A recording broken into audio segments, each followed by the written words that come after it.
মিরপুর শেরেবাংলা স্টেডিয়ামের সেই পরিচিত বিকাল। গ্যালারির ওপর যখন রোদের আলো নরম হয়ে আসে, তখন সেখানে শুরু হয় এক নতুন স্বপ্নের বুনন।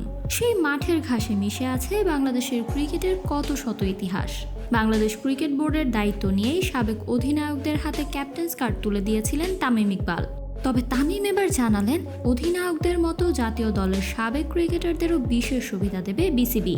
বাংলাদেশের হয়ে খেলা ক্রিকেটারদের জন্য মিরপুর শেরেবাংলা স্টেডিয়ামে বেলকুনি ও বিশেষ লাউঞ্জ বানাতে যাচ্ছে বোর্ড। অনেকটা ক্রিকেট তীর্থ লর্ডসের আদলে হতে পারে শেরেবাংলা স্টেডিয়ামের বেলকুনি ও বিশেষ লাউঞ্জটি। লর্ডসের স্বল্প সংখ্যক ক্রিকেটার ও ম্যানেজমেন্টের সদস্য বসতে পারলেও মিরপুরে সেটা হবে বড় পরিসরে। সেখানে বসে গল্প আড্ডার পাশাপাশি খেলা দেখতে পারবেন সাবেক ক্রিকেটাররা।